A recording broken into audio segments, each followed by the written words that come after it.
Since the first days of the American Revolution, Maryland has been called the Old Line State, and that's because of this true story of a group of soldiers called the Maryland Line. They were immigrants and native-born, black and white, volunteers all. It is August 27th, 1776, 2 months since our Declaration of Independence. Outnumbered and surrounded, Washington's army is about to be crushed forever at Brooklyn Heights. The British are closing in.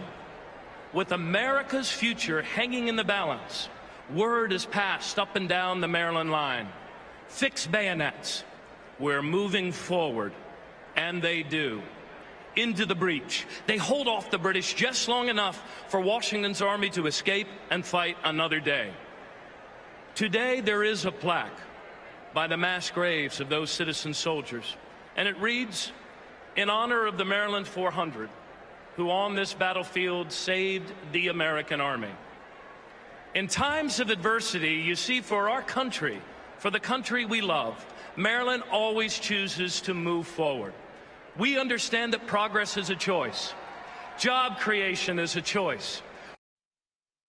Back. This too is a choice, and that is what this election is all about.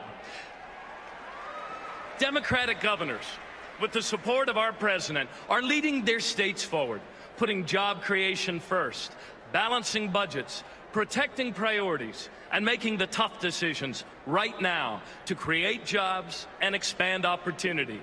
Together with President Obama, we are moving America forward, not back.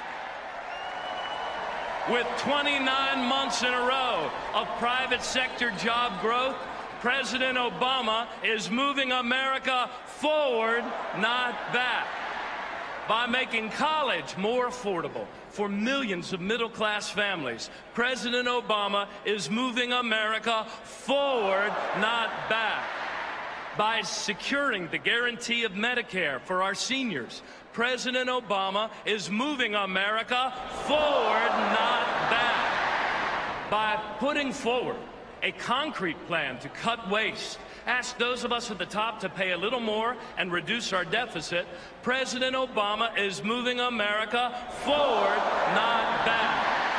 And by adding American manufacturing jobs for the first time since the 1990s, President Obama is moving America forward, not back. Facts are facts.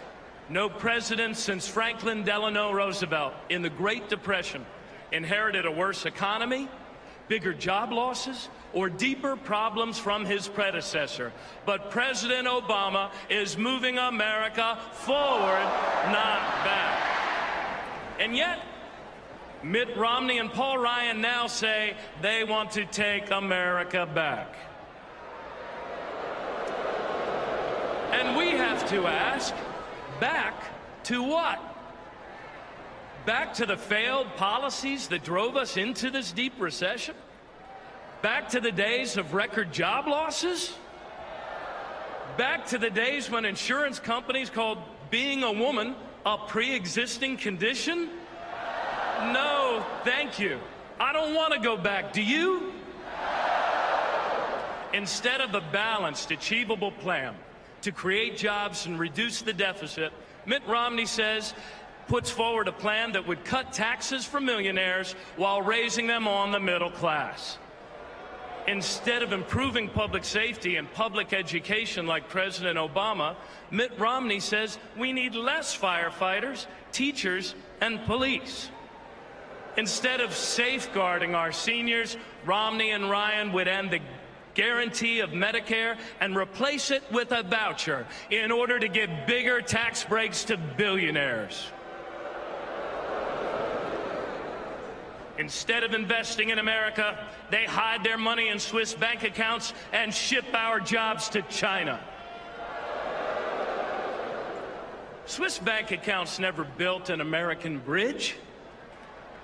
Swiss bank accounts never put cops on the streets or teachers in our classrooms.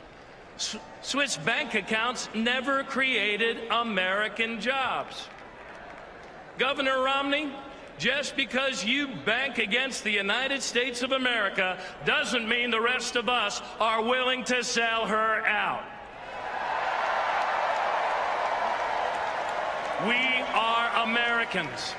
We must act like Americans. We must move forward, not back.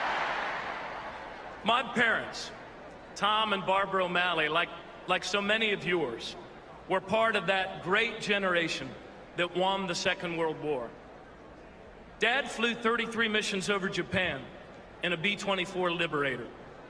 He was able to go to college only because of the GI Bill. Our parents taught us to love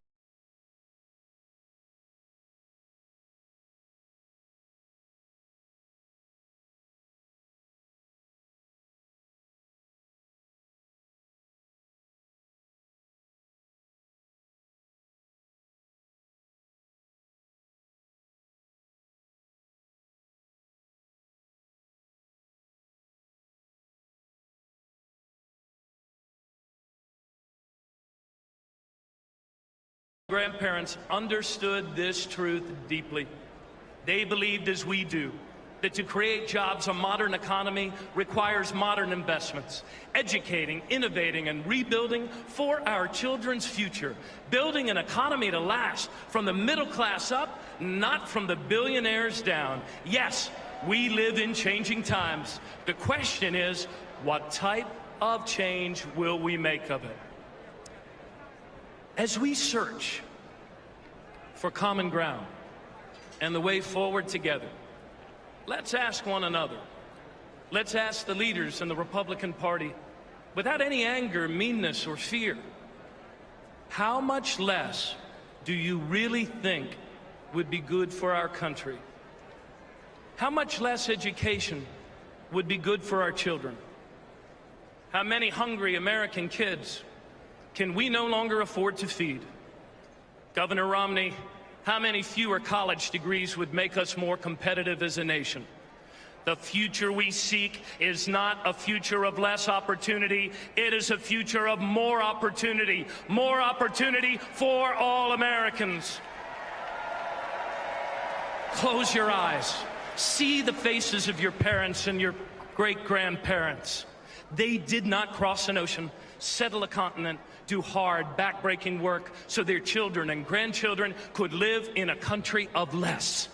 They came here because the United States of America is the greatest job-generating, opportunity-expanding country ever created by a free people in the history of civilization.